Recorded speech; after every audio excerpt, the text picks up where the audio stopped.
Assalamualaikum warahmatullahi wabarakatuh. Baik lagi di channel Akbar JK. Kali ini kita akan mendengarkan pidato Pak Presiden Prabowo Subianto, yang mana Pak Presiden Prabowo Subianto itu menyindir gerombolan-gerombolan yang suka nyinyir seperti Rocky Gerung, kayak Repli Harun, dan mahasiswa-mahasiswa yang teriak Indonesia gelap. Ada yang dengan keras yakin bahwa matahari tidak terbit dari timur, matahari terbit dari barat. Karena dia ngomong 500 kali, 1000 kali matahari dari barat. Jangan-jangan ada sebagian rakyat kita yang percaya matahari terbit dari barat. Itu adalah ilmu propaganda. Itu ada di buku semua. Itu keahlian Hitler dan Joseph Goebbels. Kalau kebohongan diulangi berkali-kali dan terus-menerus, lama-lama orang percaya dengan kebohongan. Itu ada di buku The Art of Propaganda, ya kan? Dan itu kita pelajari, semua negara pelajari. Dan itu yang dilakukan, itu namanya psychological warfare, psychological operation, dan itu sering dilakukan untuk mendestabilisasi suatu negara yang tidak disukai oleh negara lain. Jadi saudara-saudara, ada lagi azas kedua dalam teorinya Joseph Goebbels.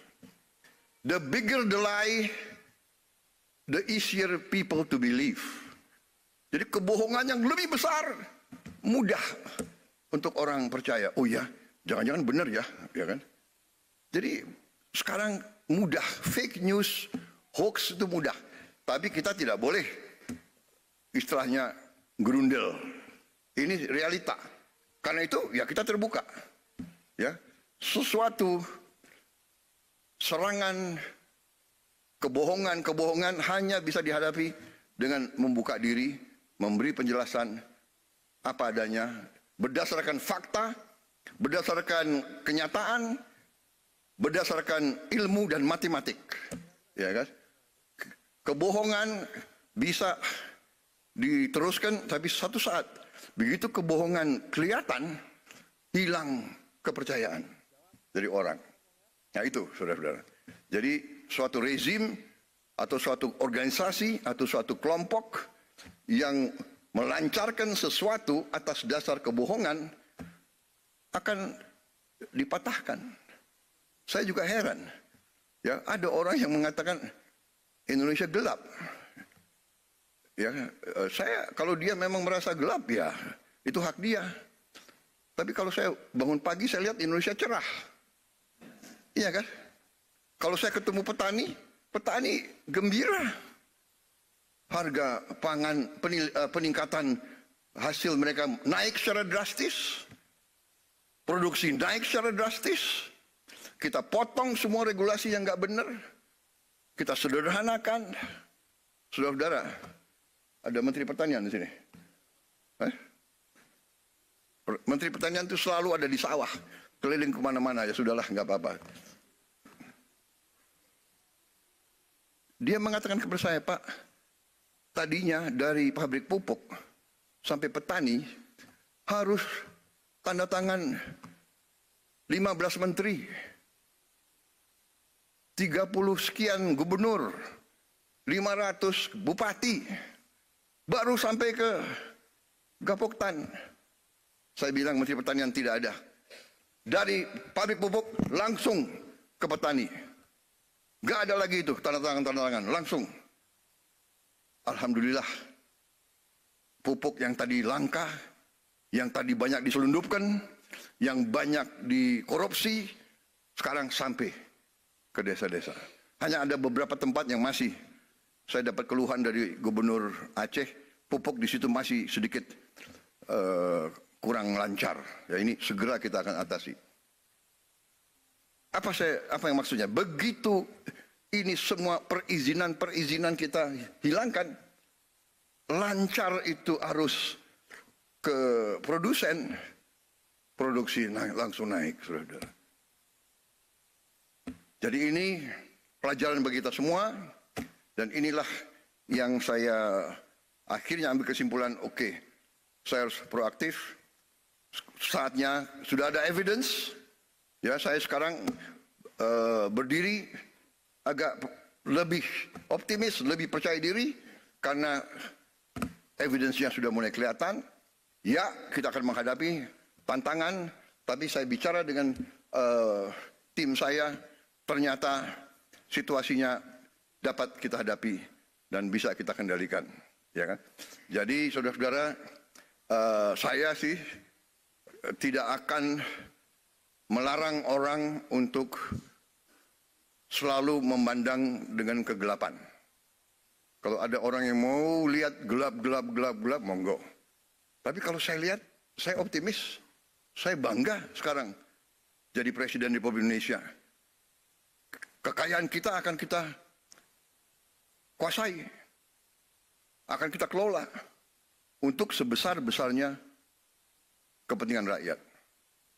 Mungkin banyak kecewa, tapi dibandingkan dengan ratusan juta rakyat kita yang akan merasa bahagia, yaitu tugasnya pemerintah. Saudara-saudara, waktu saya minta disederhanakan arus pupuk ke petani, pupuk dari pabrik milik pemerintah, pupuknya disubsidi pemerintah, uang rakyat, iya kan? Kenapa terlalu banyak perantara? Kenapa terlalu banyak middleman? Hak apa mereka tuh mengutip uang rakyat untuk rakyat? Jadi saya bilang hilangkan itu semua. Ada yang datang ke saya, Pak, ada 29.000 distributor yang marah sama Bapak. Oh ya? Hati-hati loh Pak. 29 distributor itu punya konstituen. Oh ya? Saya bilang. Ada berapa petani di Indonesia? Saya tanya Menteri Pertanian, Pak. Hampir 30 juta Pak. Oke. Keluarga mereka 4. 29.000 lawan 120 juta. Menang siapa? Oh, lebih baik saya membela 120 juta rakyat daripada mereka-mereka itu. Ya, kita terbuka. Tapi saudara-saudara, rakyat yang punya hak. Kedaulatan di tangan rakyat. Dipilih rakyat. Kau suka tidak suka, ya ini pilihan rakyat. Ya kan? Inilah kita yang dipilih rakyat. Ada yang botak, ya kan? Botak itu artinya pinter. Ya kan? Ada yang hitam. Ya, tapi ini pilihan rakyat, bagaimana?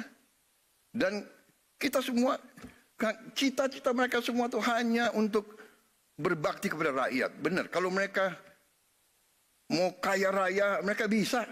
Nggak usah masuk pemerintah. Mereka masuk pemerintah itu, saya juga sedih loh. Menteri Keuangan.